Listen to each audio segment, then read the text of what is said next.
জাহান্নাম বছরে 2টা নিঃশ্বাস ছাড়ে। কয়টা নিঃশ্বাস?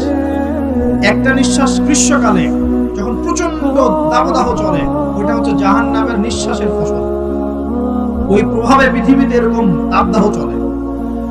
এই সায়েন্স বিশ্বাস করবে? করবে না। ওর বিশ্বাসের আমার যায় আসে না। আল্লাহ পাক বলেছেন সত্য, রাসূল বলেছেন সত্য। আরেকটা হচ্ছে শীতকালে যখন প্রচন্ড ঠান্ডা, তখন শীতকালে জাহান্নামের এমন একটা জায়গা আছে যেটা কিন্তু শীতল জায়গা। জাহান্নামের পুরো জায়গাটাই কিন্তু আগুন নয়, এমনও জায়গা আছে যেটা কি শীতল। ওই শীতল অংশ শ্বাস ছাড়লে এই যে পৃথিবীতে সেই এই শীতের একটা প্রভাব চলে আসে, প্রচন্ড ঠান্ডা শৈত্য প্রভাব চলে আসে।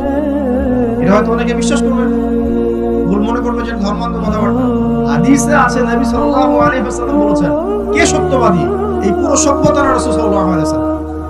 এই বিশ্বের সমস্ত মানুষ সত্যবাদী বেশি না আল্লাহর রাসূল বেশি সত্যবাদী? বাস আর কোনো দরকার আছে?